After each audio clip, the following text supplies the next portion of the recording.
Open the pod bay doors, Hal. I'm sorry, Dave. I'm afraid I can't do that. 2001 me marcó bastante en la vida. Va de HAL 9000. 2001 fue un avance extraordinario para el género. La ciencia ficción siempre trata sobre una tecnología que se descontrola. Esa imagen de Schwarzenegger como el Terminator es la pesadilla perfecta. Tienes a dos de los personajes de inteligencia artificial más famosos. Con eso decía, no temáis a los robots. Los robots son nuestros amigos. El concepto de cómo serán los robots está directamente vinculado a nuestra imagen de ellos como clase inferior. Blade Runner fue muy artística. Si vas a meter robots, lo que no pueden hacer es mostrar ninguna emoción. Battlestar Galactica va sobre la mayor debilidad de la humanidad. Es el no ver que los demás son tan valiosos como nosotros. The question is, can man and machine forge a future together? Hello, I'm here. Oh. Hi.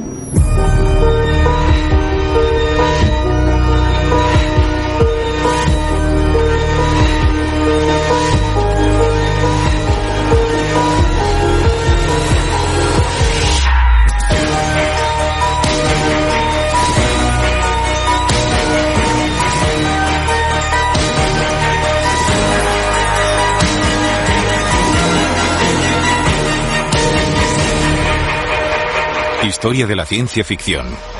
Inteligencia artificial. Lo llaman ciencia ficción, pero en realidad trata de la tecnología, de las máquinas. Has hecho muchas pelis de ciencia ficción. Has visto todo tipo de máquinas inteligentes, incluso hiciste de una. A mí me llama la atención que, después de llevar tantos años en la industria, es increíble que después de hacer películas de Terminator, una tras otra, primero el género se llamaba ciencia ficción y luego de repente se convirtió en una especie de realidad científica. Sí, la ciencia ficción siempre trata sobre una tecnología que se descontrola, sobre cómo las máquinas podrían ser una amenaza para la humanidad. I'm a friend of Sarah Connor. Can't see her. She's making a statement.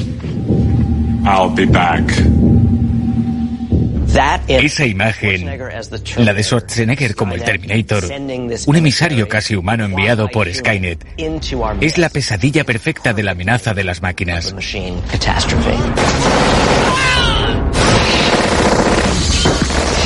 La advertencia de siempre sobre una rebelión de las máquinas es muy arquetípico, brutal y perfecto. Cuando empecé a escribir Terminator, ¿cómo se te ocurrió esa idea? De un sueño. Soñé con la imagen de un esqueleto de cromo saliendo de un incendio. Y pensé, ¿y si fuera un cyborg con aspecto humano y no se distinguiera de un hombre hasta que se quemara? ¿Y cuál sería su objetivo? Representar a una tecnología mucho más poderosa, el soldado enviado por Skynet desde el futuro. Terminator presenta un futuro donde Skynet, una inteligencia artificial consciente de sí misma, decide que la única manera de protegerse es destruir a las personas que la crearon, que somos nosotros. Skynet no es la primera máquina autoconsciente. Esa idea se planteó en La Luna es una cruel amante, de Robert Heinlein, y en Colossus, el proyecto prohibido, incluso en juegos de guerra. Pero lo que hace al Terminator tan aterrador es que es implacable y no se detendrá hasta que alcance su objetivo.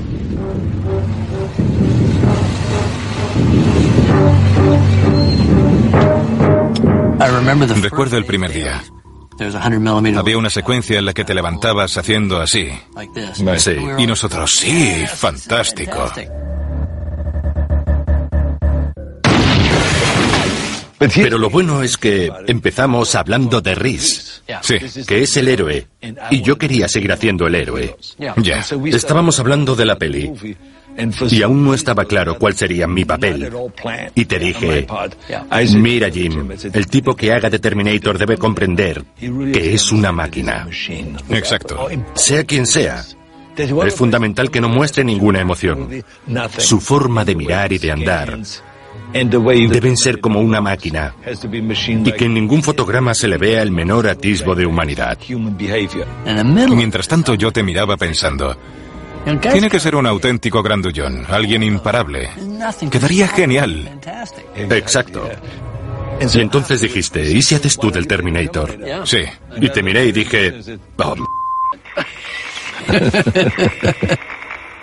En la primera, el Terminator está diseñado para matar. En Terminator 2, lo diseñan para proteger, no para destruir. Y luego hicimos Terminator 2. Lo más difícil de esa peli fue convencerte de que en esta ocasión tú fueras el bueno. Al principio me echó para atrás leer el guión y ver que ya no era el mismo tipo de máquina asesina. Pensé que si cogíamos su misma implacabilidad, pero por hacer el bien en vez del mal, sería interesante, porque el mismo personaje habría actuado como villano y como héroe. Por supuesto. Pero ahora necesitábamos a un Terminator más fuerte y agresivo que pudiera contigo. ¿Quién podía ser?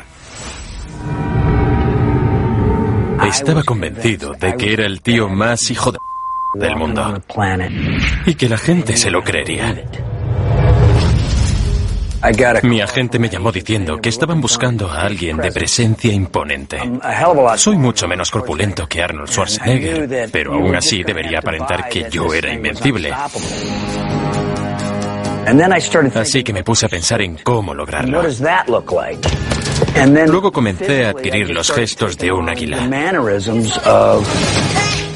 ¿Cómo es un águila? Es feroz. Parece que viene hacia ti. Y de repente... ¡boom! Te arrolla como un bólido. Es como...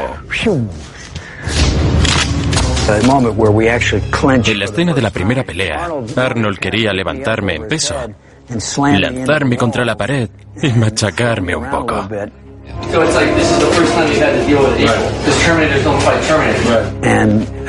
Y recuerdo que Jim le dijo, no puedes hacer eso, él es más fuerte que tú, más poderoso y más rápido. Puede vencer al T-800, que no es más que un endoesqueleto con piel falsa encima.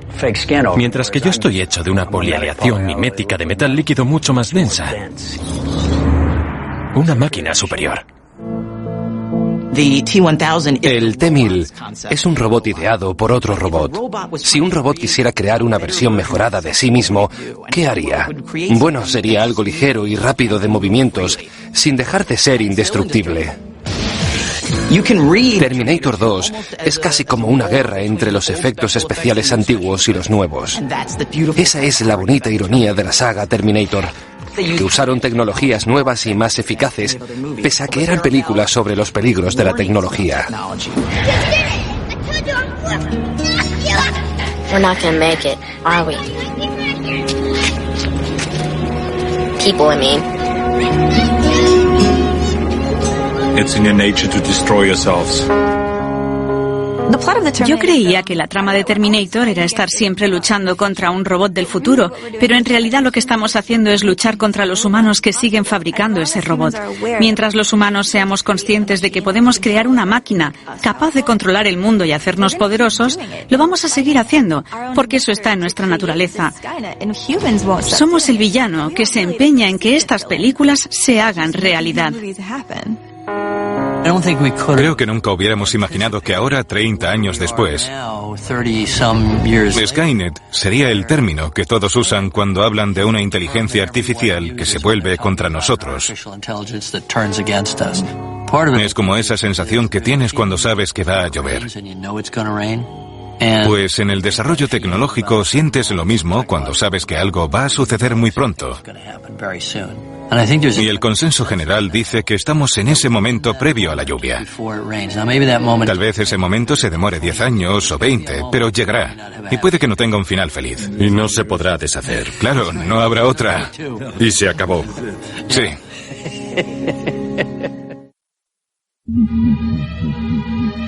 Hal, you have an enormous responsibility on this mission. Let me put it this way, Mr. Raymer. No 9000 computer has ever made a mistake or distorted information. 2001 me marcó bastante. ¿Y a mí? En la vida, en mi vida diaria.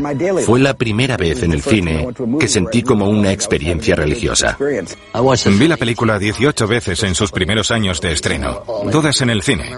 Recuerdo ver a un chico corriendo por el pasillo hacia la pantalla gritando ¡Es Dios! ¡Es Dios! Y lo decía en serio. Y yo vi a uno que caminó hacia la pantalla con los brazos abiertos, queriendo atravesarla. La gente debió alucinar. Pues sí, porque el muchacho desapareció en la pantalla justo en el momento de la puerta estelar. Todos la consideran un drama espacial. Y en el fondo es sobre la inteligencia artificial. Es sobre HAL 9000. Sí. Tuve la oportunidad de trabajar con Stanley Kubrick y Arthur Clarke en 2001, Una odisea del espacio a los 23 años. Cuando creamos HAL, no disponíamos de ordenadores personales. Había ordenadores gigantes, pero eran de tarjetas perforadas y todas esas cosas. No eran muy visuales, y tuve que desarrollar un estilo que fuera creíble. Desató la imaginación de la gente con esta película y luego se hizo realidad. Hello, Frank. Happy birthday, darling. Happy birthday. Individual televisores en el asiento de tu avión, el iPad. El iPod se llama iPod por esto. 2001 fue un avance extraordinario para el género. Picture is being done in such a gigantic scope. The centrifuge is so realistic and so unusual. After a while, you begin to forget that you're an actor and you begin to really feel like an astronaut. Trabajar con Stanley Kubrick fue increíble. Sabías que estabas en presencia de un genio. I don't think I've ever seen anything quite like this before. HAL, en cierto sentido, es la máquina que controla la nave. Pero para nosotros también es otro tripulante. No pensamos, estoy hablando con un ordenador. Quizá por esa voz humana, HAL tiene una inflexión perfectamente normal cuando nos habla. I've wondered whether you might be having some second thoughts about the mission. How do you mean? ¿Cómo sería tener un robot que maneje la nave en la que estás? Es mucha responsabilidad para una máquina. El momento crucial llega cuando Bowman dice: As far as I know, no 9000 computers have been disconnected. Well, no 9000 computers ever found up before. Well, I'm not so sure what he'd think about it. Y HAL 9000 les lee los labios. En ese momento vemos que HAL 9000 posee un instinto de supervivencia. I know that you and Frank were planning to disconnect me, and I'm afraid that's something I cannot allow to happen. Y entonces deja de ser una máquina. Es un ser vivo. El peligro que supone la inteligencia artificial es el de poder desencadenar resultados inesperados. HAL hace lo que vemos hacer a los simios al principio de la película. Comete un asesinato. Nos gusta estereotipar a los robots como entidades de lógica pura. Pero en esta película todo sale fatal y nos vemos obligados a matar al robot.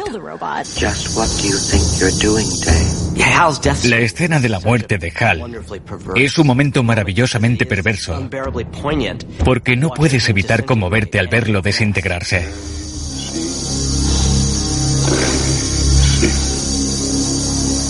En laboratorios Bell ya se experimentaba con la síntesis de voz en la época de esta peli. Uno de los primeros experimentos de síntesis de voz fue el de Daisy, realizado por un ordenador IBM.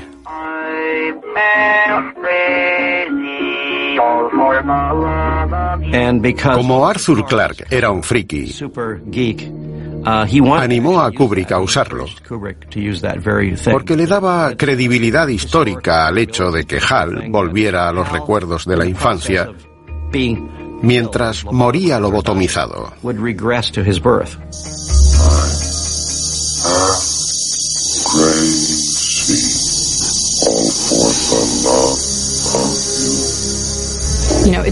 Es muy difícil crear una máquina, diseñar una inteligencia artificial. Muchísimas mentes brillantes se han puesto a ello. Pero aún más difícil que crear una máquina es aprender a controlarla, a desconectarla. Seguramente veamos un día a Hal en la vida real. Opino igual, da miedo. Elon Musk predice que la Tercera Guerra Mundial no será un holocausto nuclear, sino una especie de control mecanizado. Sí, Stephen Hawking decía algo parecido. Y resulta terrorífico porque nos dice que en contra de nuestra voluntad, algo más inteligente que nosotros, hasta para el ajedrez, usará este mundo como un tablero de ajedrez y pondrá nuestra existencia en jaque mate.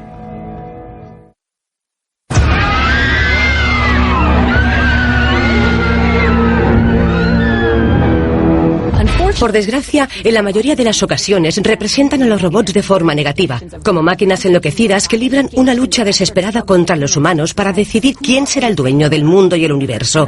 Es una larga tradición en la ciencia ficción.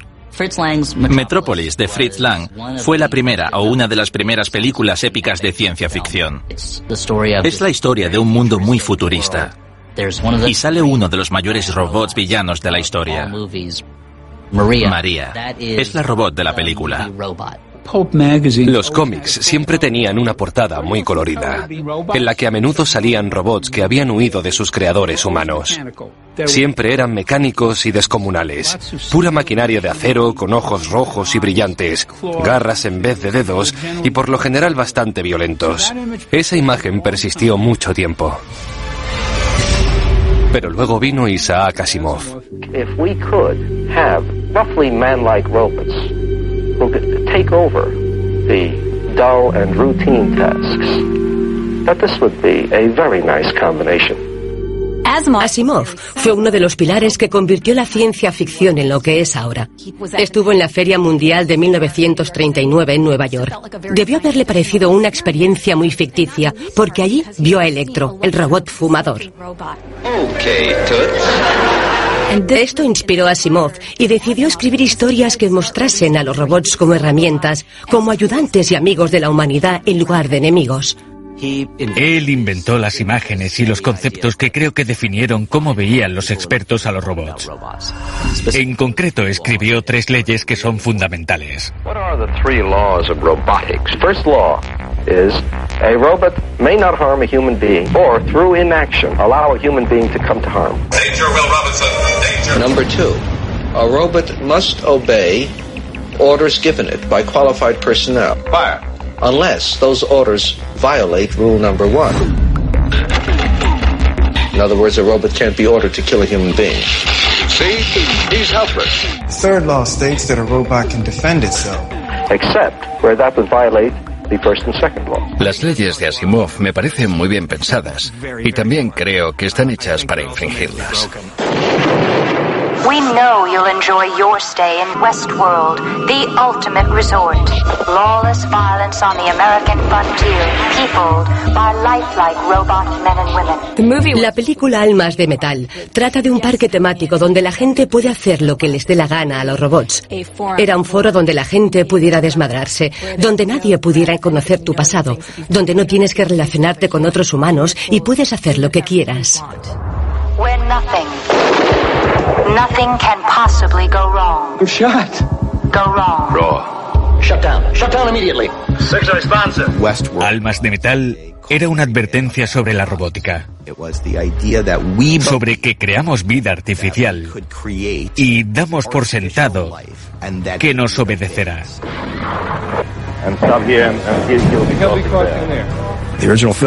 La película original de Michael Crichton es genial y está llena de ideas sobre cómo interactuamos con las máquinas. Muy adelantada a su época. Las preguntas que planteaba solo se volvieron más relevantes cuando la adaptamos a una serie de televisión.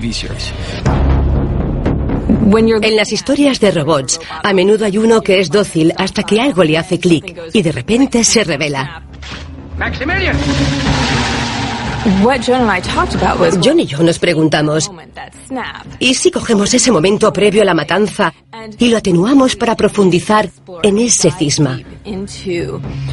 Porque para nosotros, ahí era donde se encontraba la pregunta filosófica central, que era, ¿dónde comenzó la vida? Maeve, un robot, es una madame que regenta un burdel. Es uno de los primeros robots en darse cuenta de que es un robot y no una persona del salvaje oeste.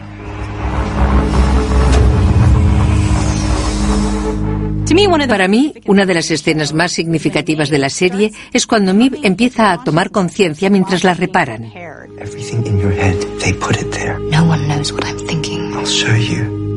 Y ella ve que es un algoritmo que escoge palabras según la probabilidad. Los robots de Westworld empiezan a hacer las mismas preguntas que nos hacemos los humanos. Nosotros pensamos que hay un creador, que la vida tiene un sentido, que existimos por alguna razón. Por desgracia, ellos descubren que están ahí solo para servirnos.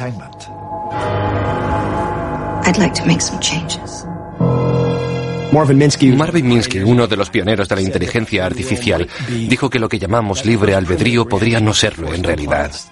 Por tanto, lo primero que dices cuando tomas conciencia es no.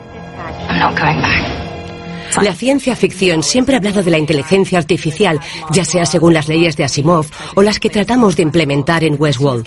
La pregunta es si alguna vez respetaremos del todo estas leyes. ¿Siempre las ampliamos o les encontramos excepciones?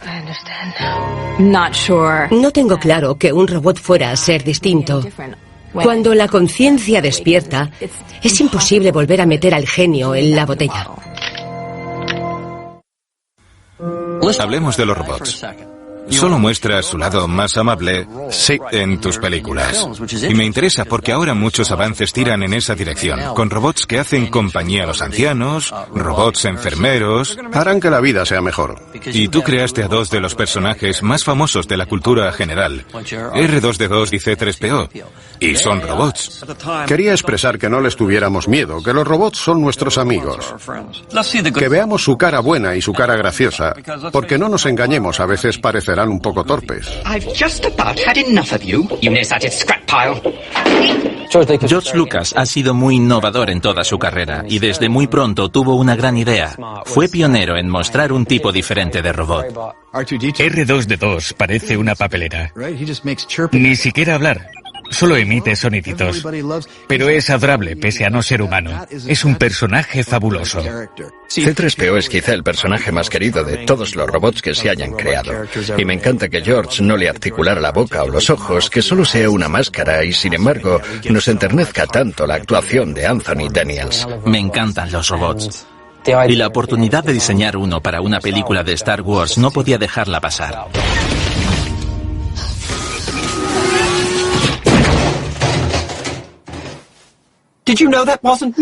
K2SO de Rogue One me pareció perfecto. La mayor influencia en K2S2 fue C3PO.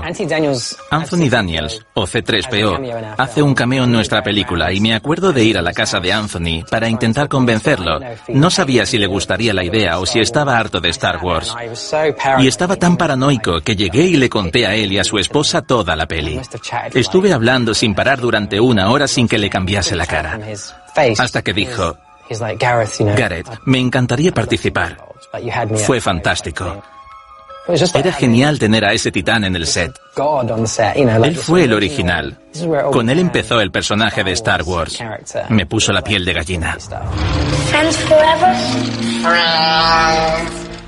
Una de las razones por las que nos encantan los robots y nos atraen en sagas como Star Wars es que mientras los personajes humanos están completamente formados y son personas, los robots son cosas en las que proyectamos elementos de nosotros mismos. Huey, Dewey, Louie de Naves Misteriosas son quizá los mejores robots. No hablan, pero siempre sabes lo que están pensando. Nos gusta tener un amigo especial. Si en la literatura fantástica sería un dragón, en la ciencia ficción sería un robot. Adoro a Johnny 5. Es un robot que cita a John Wayne espontáneamente. Buck Rogers molaba porque no hicieron una copia exacta de R2D2. Cogieron a Mel Blanc, la voz de Sam Bigotes y Capitán Cavernícola, la mejor voz de dibujos animados, y crearon a Twiki, que hacía... You ever have 2 broken arms, Buster? ¿Qué? Nos encantan los robots amables porque sacan lo mejor de nosotros como humanos. Wall-E es un robot que recoge basura sin parecerlo lo más mínimo. Desarrolla una personalidad completa. Su misión es hacer del mundo un lugar más habitable. Y lo que interpreta es que debe salvar el mundo para la humanidad. Muchas historias convierten al robot en una especie de figura romántica que se va volviendo más humana a medida que avanza la trama. Como en la obra de Lester del Rey de 1938, Helen O'Loy, que se podría traducir por la aleación de Helen porque está hecha de metal. Básicamente trata de una robot que hace las labores domésticas y que se enamora de su creador. Es una de las primeras historias en las que un robot se representa como un personaje romántico y bueno. Si mantienes una conversación con un robot en la que todo fluye natural y parece una persona que te conoce, que se ríe de tus chistes, que entiende tus problemas en la vida y sigues interactuando con esa voz, es muy posible que te enamores. Hello, I'm here. Oh. Hi. Hi. It's really nice to meet you. What do I call you? Do you have a name? Yes. Samantha. In the movie. En la película Her han diseñado a Samantha para que sea una herramienta. Lo más interesante de que sea una asistenta de bolsillo es que ya existen en nuestras vidas. Nos hemos vuelto dependientes de las herramientas de nuestros móviles. La relación de Theodore con Samantha va un poco más allá. No puede vivir sin ella porque la quiere. Cuando Theodore la ve aparecer en pantalla, es como si viera a su novia.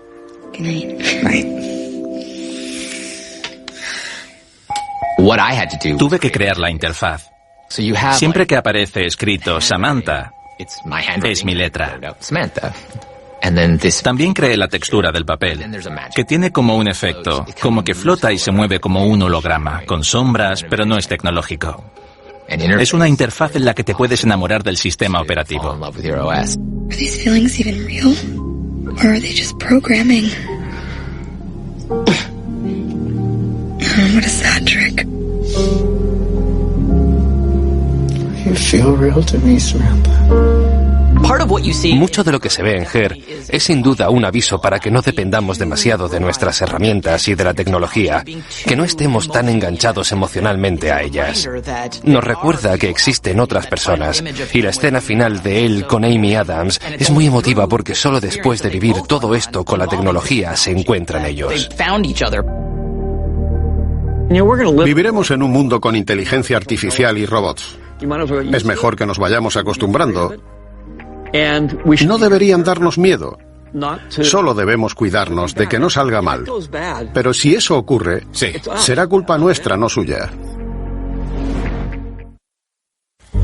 Cuando la gente me pregunta que si creo que las máquinas nos van a destruir, les respondo que es una carrera de fondo. Estoy de acuerdo. Es una carrera en la que nosotros vamos mejorando, tanto en el sentido de evolución espiritual o psicológica, y en el que hacemos evolucionar a las máquinas. Porque si no mejoramos lo suficiente para controlarlas bien, nuestro poder divino para usar la inteligencia artificial y otras herramientas robóticas nos explotará en la cara y nos sacarán de la ecuación. Sí, tienes razón. Se necesita mucho esfuerzo para hacer cambios en el comportamiento humano.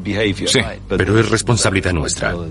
Sí, yo creo que estamos coevolucionando con nuestras máquinas. Estamos cambiando. Exacto.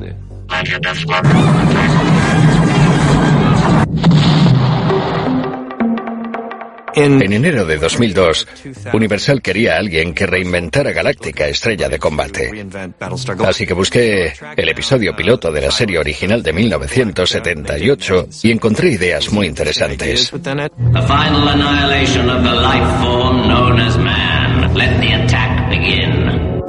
Pero nunca dijeron qué pretendía la serie. Por otra parte, me sorprendió muchísimo el paralelismo con el 11S.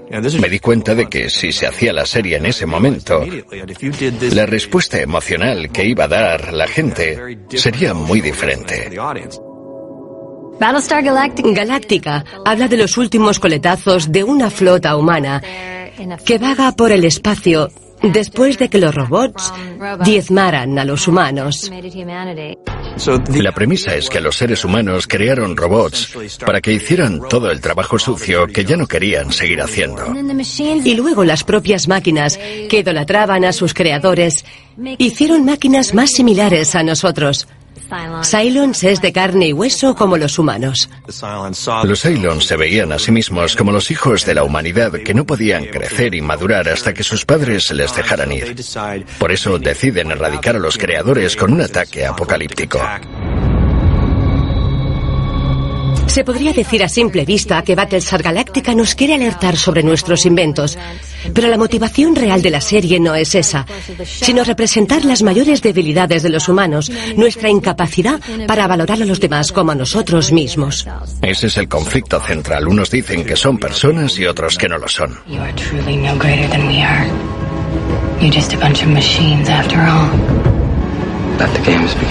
El capítulo de la tortura se llama De carne y hueso. Es un acto entre dos personas donde se plantea la pregunta de si ella tendrá menos capacidades morales por no ser humana.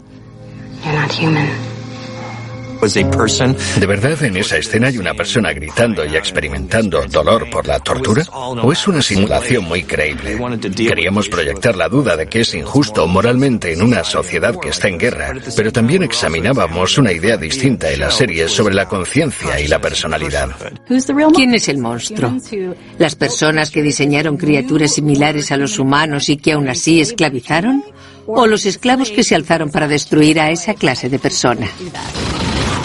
La gran idea de Galáctica, estrella de combate, es: ¿merecen los humanos sobrevivir? ¿Nos podemos ganar la supervivencia?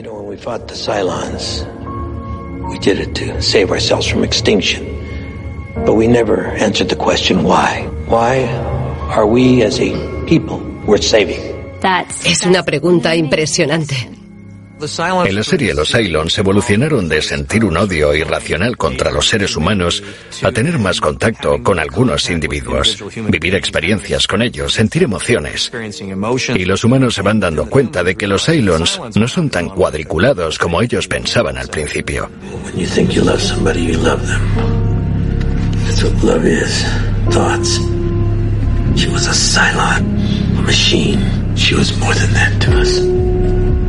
She was more than that to me. She was a vital living person. Battlestar Galactica nos enseña cómo podría acabar siendo. ¿Cómo vamos a hacer esto juntos? Si Battlestar Galactica nos sirviera de guía, podríamos evolucionar junto a las máquinas que creásemos. Seríamos un solo pueblo que respeta a sus individuos. Compartiríamos futuro. Sí. Espero que la humanidad merezca ser salvada. Una vez hablando con expertos en inteligencia artificial, me dijeron que estaban intentando crear a una persona. Y yo, ¿pero a qué te refieres con una persona? ¿A un ser con ego, con sentido de identidad? Y ellos, sí, con todo. Si un grupo de seres humanos quisieran crear una inteligencia artificial, lo que deberían evitar a toda costa es que sienta emociones. Ya. Porque las emociones dan lugar a muchas expresiones, como el engaño, la ira, la furia o el odio. Claro.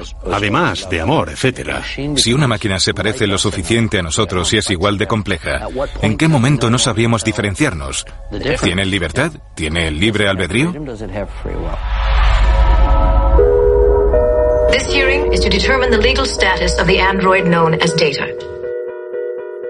El personaje Data es el más querido de toda la serie, también por los guionistas. Todos querían escribir las historias de Data. Es un robot que quiere ser humano, quiere sentir emociones aunque no las tenga. Es como Pinocho. La metáfora de Pinocho está muy presente. Webster's 24th Century Dictionary, 5th edition, defines an android as an automaton made to resemble a human being. La medida de un hombre es uno de esos episodios más profundos en los que no reparas hasta que pasan 4 o 5 años. Luego lo piensas y es como, ¡vaya! En el episodio del juicio sobre la humanidad de Data, se plantea si es un ser sensible, si se merece ser tratado como una persona. Am I a person or property? And what's at stake? My right to choose. Era una búsqueda legítima de su idea de individualidad en un sentido legal y ético. Its responses dictated by an elaborate software written by a man. And now a man will shut it off. Sorprendí a los personajes en la serie y también al público porque todos queríamos a Data. Starfleet was founded to seek out new life. Well, there it sits. Al crear inteligencia artificial surgirán estos conflictos legales. ¿Tienen derechos las máquinas? Pues quizás.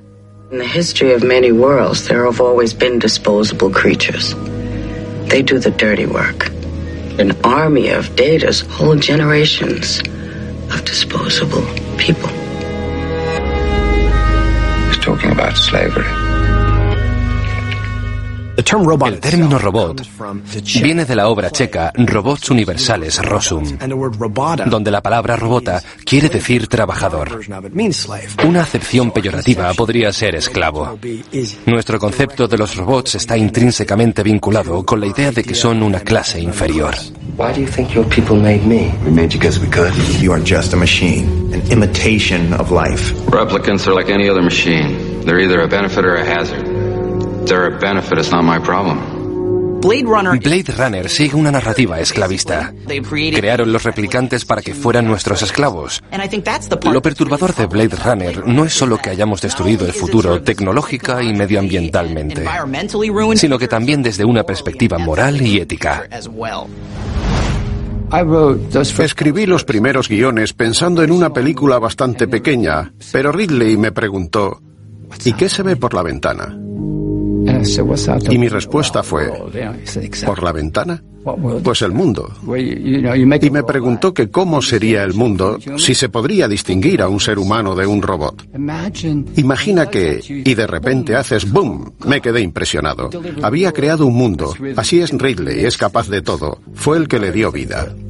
Blade Runner nace de la novela de Philip K. Dick, titulada Sueñan los androides con ovejas eléctricas. Philip K. Dick fue un autor muy prolífico y profundizó en la naturaleza de la realidad y de la inteligencia artificial y cómo eso repercute en el humano. Ese era el quid de la cuestión que hizo que Hampton desarrollara lo que luego se vio. Era una película preciosa, oscura, con un toque de cine negro. Me sorprendió que una película pudiera ser tan artística, con esas máquinas que nos desafiaban sin mostrar ningún afecto, ninguna emoción. Se habla mucho en la película de que no hay emociones. Los ordenadores solo toman decisiones, negativas o positivas. Eso no importa. Sí, con el test Voight-Kampff. Exacto. Is this to be an empathy test? Capillary dilation of the so-called blush response? We call it Voight-Kampff for short. El Voight-Kampff era una serie de preguntas que el interrogador usaba para descubrir si el individuo que tenía delante sentía emociones. It's your birthday. Someone gives you a calfskin wallet. I wouldn't accept it. Habla de la empatía. You're reading a magazine. You come across a full-page nude photo of a girl. Is this testing whether I'm a replicant or a lesbian, Mr. Deckard? Just answer the questions, please. No es por ponerme cursi, pero es como si la empatía nos separase a nosotros de todo lo demás. Deckard solo hace su trabajo. Cree firmemente que mientras los robots funcionen bien, no hay ningún problema. Pero si un replicante no se comporta como debe, es su responsabilidad retirarlo.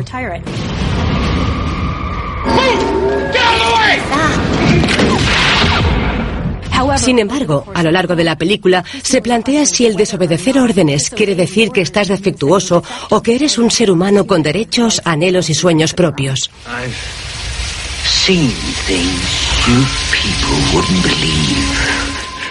La escena en la que Batty se está muriendo es muy poética. Sí. Una escena magnífica. La escribió él. ¿En serio, él mismo? Era la 1 de la madrugada y estaba a punto de darle carpetazo ya a ese día.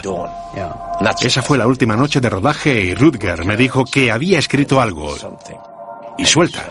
All those moments will be lost in time, like tears in rain. Casi lloro. Me preguntó qué me parecía y yo le dije, pongámoslo. La rodamos en 1 hora y al final sacó esa sonrisa tan bonita. Tenía una paloma en las manos y la soltó. Eso nos dice que Batty tenía un alma, que Batty era un ser con sentimientos. Sí. En 4 de tus películas aparecen robots con cuerpo humano, ¿no? Una persona sintética, así que, ¿en qué punto estamos ahora? ¿Le estamos cediendo demasiado poder a las máquinas? No creo que fuera una buena idea. Al crear algo con tanto potencial de belleza y peligro como la IA, el creador a veces se obsesiona con el éxito de su creación en lugar de preocuparse por el resultado real. Ese es el problema. En el momento que supere tu control, ahí está el peligro. Si te superan, estás en un buen lío. Con las IA hay que tener límites. Debes tener siempre la capacidad de desconectarlos. En todo momento, sí.